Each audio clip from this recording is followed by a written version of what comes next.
বিসমিল্লাহির রহমানির রহিম। প্রিয় শিক্ষার্থীরা, আশা করি তোমরা সবাই ভালো আছো। আমি এম আর রাশেদ, সহকারী শিক্ষক গণিত।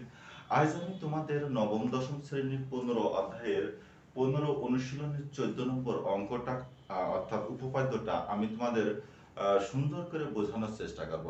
আমাদের নবম এবং দশম শ্রেণীর অল বইয়ের ভিতরে যদি 10টা ইম্পর্টেন্ট উপপাদ্য বা সম্পাদ্য থেকে থাকে, তার ভিতরে মোস্ট 10টা, তার ভিতর যদি একটা বাঁচতে হয় তাহলে এই 14 নম্বরটা ইম্পর্টেন্ট, ওই 10টার ভিতরে রাখতে হবে। যদি 5টা মানে প্রশ্ন সবচেয়ে বেশি ইম্পর্টেন্ট মনে করা হয়, তার ভিতরেও কিন্তু এই 14 নম্বরটা আমাদের রাখতে হবে। এটা অধিকাংশ সময় দেখা যায় যে এসএসসি পরীক্ষায় বা মডেল টেস্ট পরীক্ষায়, টেস্ট পরীক্ষায়, পি টেস্ট পরীক্ষায়, অর্ধবার্ষিক পরীক্ষায় প্রায়ই দেই। ঠিক আছে, তো এখন আমরা এই জ্যামিতিটা অর্থাৎ এই উপপাদ্যটা আমরা জানবো।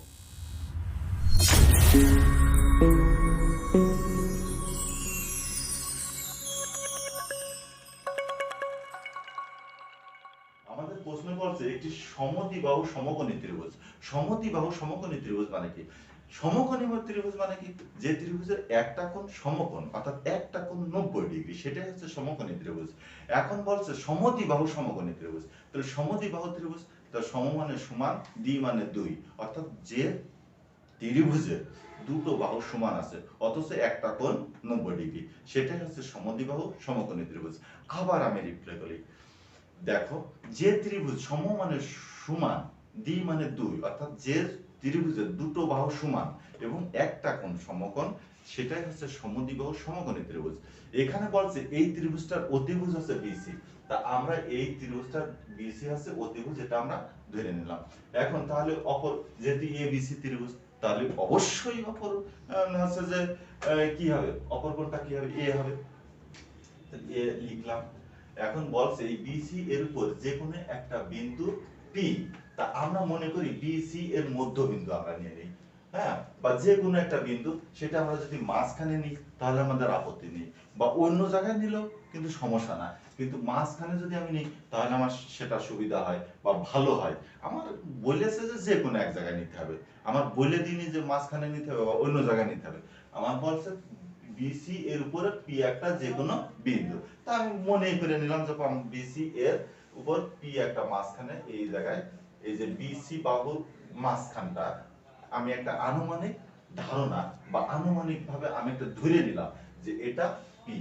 তাহলে আমরা এই এপি কি করব, যোগ করব। তাহলে আমরা এপিটা যোগ করে দিই। এখন আমাদের বলছে যে প্রমাণ করো যে PB square plus PC square, PB square এবং পিসি স্কয়ার ইকুয়াল টু দুটো এপি স্কয়ার। ভালো করে বোঝো যে দুটো একটা বিপি স্কয়ার আর একটা পিসি স্কয়ার, অর্থাৎ একটা সিপি স্কয়ার একটা বিপি স্কয়ার সমান দুটো এপি স্কয়ার, এই বলেছে। তো এখন আমরা লিখি বিশেষ নির্বাচন।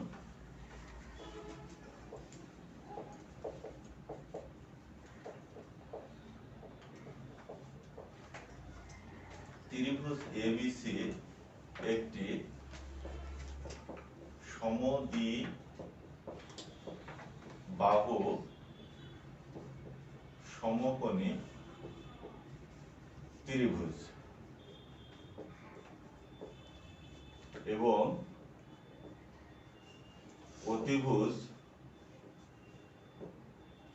অতিভুজ বিসি এর উপর পি একটি বিন্দু।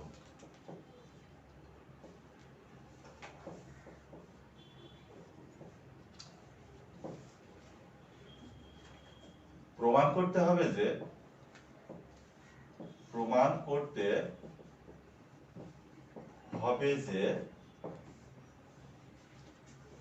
PB square plus PC square equal to 2পি এ স্কয়ার। অঙ্কন পি হতে বি এ এর উপর আমরা একটা লম্ব টানি, পি হতে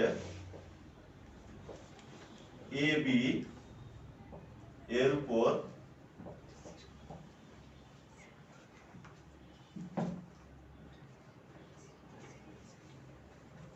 এটা আমরা মনে করো ই লিখলাম, অর্থাৎ পি পি হতে এ বি এর উপরে পি ই লম্ব, এবং পি হতে বিসি এর উপর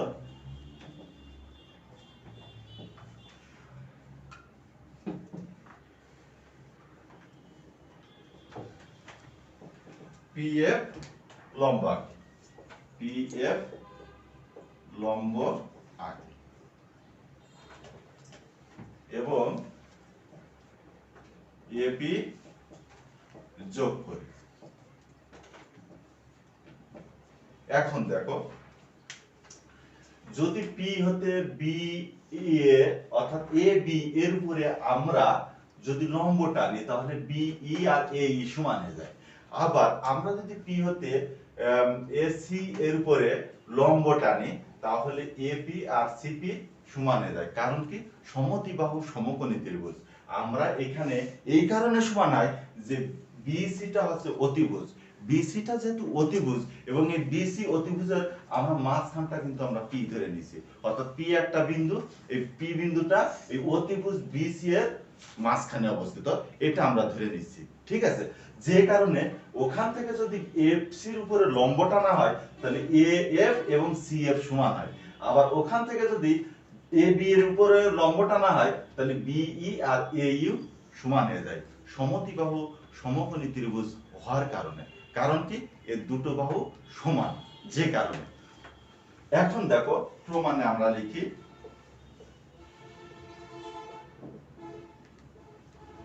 ধাপ 1, অর্থাৎ ধাপ 1 আমরা প্রথমে কিন্তু এই যে বি ই এখানে একটা বিষয় তোমরা খেয়াল রাখো, একটা দুইটা তিনটা চারটা আর মোট একটা, ঠিক আছে, অর্থাৎ 5টা সমদ্বিবাহু সমকোণী ত্রিভুজ আছে।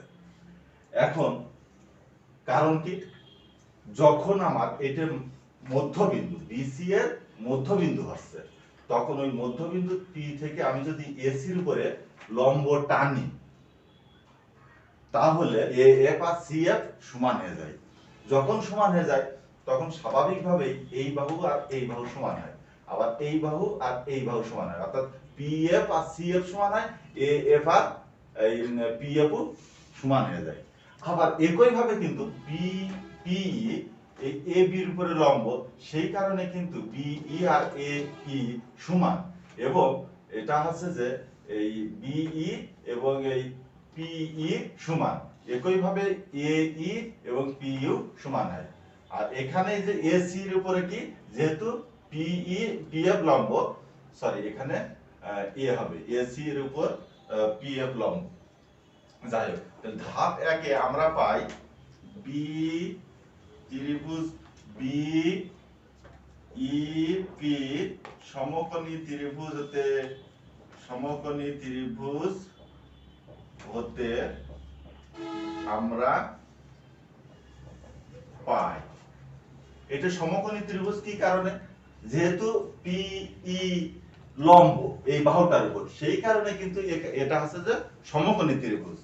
এখন সমকোণী ত্রিভুজের পিথাগোরাসের সূত্র অনুসারে কি, যে B P B square equal to B E square plus আছে যে P E square.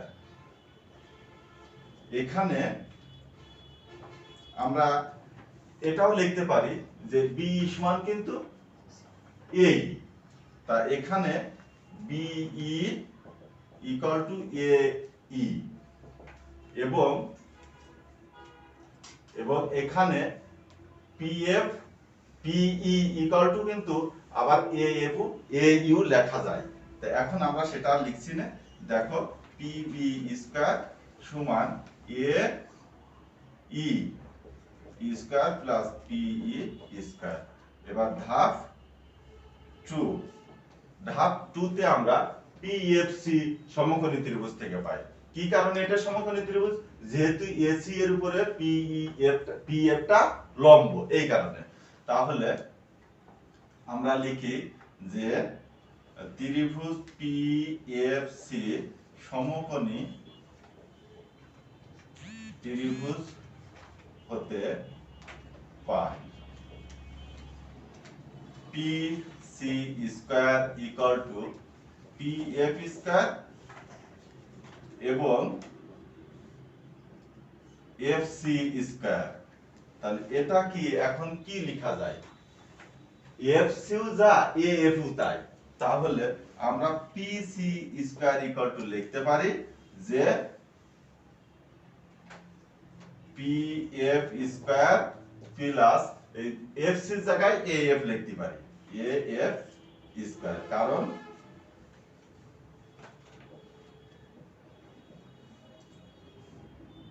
A F equal to C F, A F ও যা সি এফ ও তাই, বা এ এফ ও যা এফ সি ও তাই, একই কথা। এখন ধাপ 3, আবার ধাপ 1 ও ধাপ 2 হতে এটা এই দুটো আমরা যোগ করি। তাহলে যোগ করলে কি হয়? P B square equal to A E square plus P E square, আর এখানে P C square equal to P F square plus A F square. আমরা যদি এটা যোগ করি দেখো, তাহলে আমাদের P B square plus P C square, এখানে A E square plus P E square plus P F square plus A F square. এখন প্রিয় শিক্ষার্থীরা দেখো, আমাদের কিন্তু বাম পাশ, এই যে দেখাতে বলছিল বাম পাশটা, এই বাম পাশটা পি বি স্কয়ার এবং পি সি স্কয়ার ছিল, আমাদের সেই বাম পাশটা কিন্তু লক্ষ্য পূরণ হয়ে গেছে, অর্থাৎ আমাদের প্রমাণ কিন্তু হয়ে গেছে বাম পাশটা। এখন ডানের পাশটা আমাদের 2pa স্কয়ার আছে, এইটা আমাদের ডানের পাশে কিভাবে বানাতে হবে দেখো। এখানে কিন্তু এটাও সমকোণী ত্রিভুজ, এটাও সমকোণী ত্রিভুজ, এটাও সমকোণী ত্রিভুজ, এইটাও কিন্তু সমকোণী ত্রিভুজ। এখন এই সমকোণী ত্রিভুজের একটা বিষয় লক্ষ্য করো, যে আমরা যদি মনে করি যে এই ত্রিভুজটা নিয়ে কাজ করব, ঠিক আছে, এই যে পি এ এফ বা পি এফ এ, এই ত্রিভুজটা নিয়ে কাজ করব, তাহলেও কিন্তু আমরা ওই 2pa স্কয়ার ওই জায়গায় আসতে পারবো। আবার যদি মনে করি যে আমরা এইটা নয়, আমরা পি ই এ এই ত্রিভুজটা নিয়ে কাজ করব, তাহলেও কিন্তু আমরা সেই 2pa স্কয়ার এই জায়গায় আসতে পারবো। তো কিভাবে আসতে পারবো? আসতে পারবো এই কারণে যে দেখো, এটাও সমকোণী ত্রিভুজ, এটাও সমকোণী ত্রিভুজ, এই সমকোণী ত্রিভুজের এই বাহু আর এই বাহু সমান, আবার এই সমকোণী ত্রিভুজের এই বাহু আর এই বাহু সমান। এখন এটা কিন্তু অতিভুজ, এই সমকোণী ত্রিভুজেরও অতিভুজ আছে যে AP স্কয়ার বা PA স্কয়ার, আবার এই সমকোণী ত্রিভুজেরও অতিভুজ আছে যে PA স্কয়ার। তাহলে আমাদের এখানে আমরা যদি এইটা কাজ করে দেখো, AE স্কয়ার, তো AE স্কয়ার যা, আবার আবার AE স্কয়ার যেটা, আবার PE, অর্থাৎ এখানে AE আর PF এই দুটো বাহু কিন্তু সমান। আসলে মূলত কি এটা AFPE, এটা কিন্তু একটা বর্গক্ষেত্র হয়ে যায়। যেহেতু বর্গক্ষেত্র হয়ে যায় সেহেতু AE, আবার যদি আমরা অন্য ওই মধ্যবিন্দু বাদে অন্য জায়গায় আমরা এই P বিন্দুটা যদি BC বাহুর অন্য যে কোনো জায়গায় নিতাম, তাহলে কিন্তু সেটা বর্গক্ষেত্র হতো না। সেই ক্ষেত্রে দেখা যাচ্ছে আয়তক্ষেত্র হতো বা সামন্তরিক ক্ষেত্র হতো। সেই ক্ষেত্রে আমরা ওই প্রস্থ বরাবর প্রস্থ লিখতাম, আবার দৈর্ঘ্য বরাবর দৈর্ঘ্য লিখতাম। এই বিষয়টা তোমরা একটু মাথায় ভালো করে ধরে রাখো। আবার আমি কথাটা বলতেছি, আমি কিন্তু যেহেতু মধ্যবিন্দু ধরেছি, সেহেতু কিন্তু আছে যে AFPE, এটা কিন্তু বর্গক্ষেত্র হয়ে যাচ্ছে। আমি যদি মাঝখানে P বিন্দুটা না রাখতাম, তাহলে অন্য জায়গায় যদি রাখতাম, তাহলে কিন্তু আয়তক্ষেত্র হয়ে যেত। আর আয়তক্ষেত্র হলে আমরা জানি দৈর্ঘ্য সমান দৈর্ঘ্য, প্রস্থ সমান প্রস্থ। সেই ক্ষেত্রে আমরা দৈর্ঘ্য সমান দৈর্ঘ্য লিখতে পারতাম, প্রস্থ সমান প্রস্থ লিখতে পারতাম। আমার যদি আমি P বিন্দুটা নিচের দিকে সরিয়ে নিয়ে আসতাম, তাহলে কিন্তু আমাদের আয়তক্ষেত্র হয়ে যেত। সেই ক্ষেত্রে দৈর্ঘ্য সমান দৈর্ঘ্য, প্রস্থ সমান প্রস্থ। সেই ক্ষেত্রে আমরা কিন্তু ওই আমরা জানি যে যে কোনো আয়তক্ষেত্রের কর্ণ দ্বারা ওই আয়তক্ষেত্রকে সমান দুটো সমকোণী ত্রিভুজ উৎপন্ন করে, তাহলে সেই ক্ষেত্রেও কিন্তু একই রুল আমরা ব্যবহার করতে পারতাম।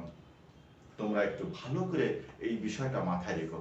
আমি যেহেতু মধ্যবিন্দু নিয়ে কাজ করছি সেহেতু আমি তোমাদের এটা বর্গক্ষেত্রে হয়ে যাচ্ছে, ঠিক আছে, অর্থাৎ চারটে বাহু কিন্তু সমান হয়ে যাচ্ছে। সেই ক্ষেত্রে আমার এই যে এ এর ক্ষেত্রে আর পি এফ এর ক্ষেত্রে এই যে পি এফ রয়েছে, তাহলে আমরা এখানে পি এফ এর জায়গায় এই এ ই লিখতে পারি। আবার দেখো তার মানে আমাদের একটা লক্ষ্য কিন্তু পূরণ হয়ে গেল, ঠিক আছে। এবার দেখো আমাদের এই পি ই আছে, পি ই আছে অর্থাৎ পি ই স্কয়ার আছে, আর এখানে এ এফ আছে, এ এফ আছে, অর্থাৎ এই বাহুটা আর এই বাহুটা যদি সমান হয় তাহলে আমরা এখানে পি ই স্কয়ার লিখতে পারি।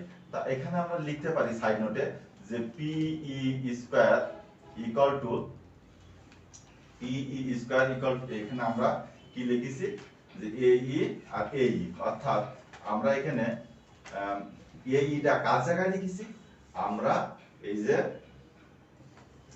পি এফ এর জায়গায় লিখেছি, পি এফ এর জায়গায় এ ই লিখেছি, তাই না? তাহলে আমরা এখানে P F square equal to A E square এটা সাইড নোটে দিতে পারি, এবং আমরা এখানে এই যে পি ই স্কয়ার আর এখানে এ এফ এর জায়গায় এই যে এ এফ এর জায়গায় A F square equal to P E square এটা আমরা সাইড নোটে লিখতে পারি। তাহলে দেখো একটা এ ই আর একটা এ ই দুটো এ ই স্কয়ার হয়, আর একটা পি ই স্কয়ার একটা পি ই স্কয়ার দুটো পি ই স্কয়ার হয়। তাহলে আমরা এই 2 আর 2 কমন নিই, তাহলে F E square plus P E square, তাহলে এই এ ই স্কয়ার আর পি ই স্কয়ার, তাহলে এই ত্রিভুজটা নিয়ে যখন কাজ করছি তাহলে এই যে লম্ব স্কয়ার প্লাস ভূমি স্কয়ার সমান কি অতিভুজ স্কয়ার সমকোণী ত্রিভুজের ক্ষেত্রে, তাহলে এটা সমান লেখা যায় 2 পি এ স্কয়ার।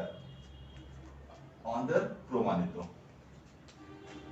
এখানে লিখতে পারি পিথাগোরাসের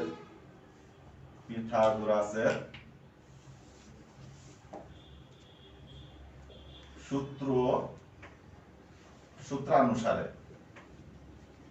ঠিক আছে। তাহলে প্রিয় শিক্ষার্থীরা আমার মনে হয় না যে এটা তোমাদের বুঝতে আর সমস্যা। তাহলে দেখো আমি যদি মধ্যবিন্দু নিয়ে কাজ না করতাম তাহলে হয়তো আমাকে আয়তক্ষেত্র নিয়ে কাজ করতে হতো, আর আয়তক্ষেত্রের ক্ষেত্রে আমার যখন আয়তক্ষেত্র হতো যদি আমি বাহুটা এখানে নিতাম তাহলে এখানে হতো, তাহলে এখানে যেটুকু হতো আমার কিন্তু এখানেও সেটা হতো, এই বাহুটা আর এই বাহুটা তাই হতো। আবার এখান থেকে এখানে যখন আসতো তাহলে দৈর্ঘ্য বরাবর দৈর্ঘ্য সমান হতো, ঠিক আছে। সেই ক্ষেত্রে এইটা আর এইটা এবং এইটা আর এইটা সমান লেখা যেত। এই বিষয়টা তোমাদের মাথায় রাখতে হবে, আর এটা জটিল নয়। অনেক সময় দেখা যায় যে এখানে যে P B square plus P C square equal to 2pa square আছে, কিন্তু পরীক্ষায় আসে কি রকম দেখো, পরীক্ষায় এরকম আসতে পারে যে এই 2টা যদি বাম পাশে আসে তাহলে কি হয় ভাগ হয়ে যায়, সেই ক্ষেত্রে half P B square plus P C square equal to P A square এইভাবে আসতে পারে। এখন এইভাবে যদি আসে তাহলে তোমাদের এখানে আরেকটা লাইন বেশি করতে হবে, এটাই, তাছাড়া তার কিছু নয়। যে আবার 2 যদি আবার ডানি পাশে যায় তাহলে পি এ স্কয়ারের সাথে গুণ হয়ে গেলে 2 pa স্কয়ার হয়ে যায়। আশা করি তোমরা বুঝতে পেরেছো। তোমরা সবাই ভালো থাকো, সুস্থ থাকো, তোমাদের সুস্বাস্থ্য এবং মঙ্গল কামনা করি। আল্লাহ হাফেজ।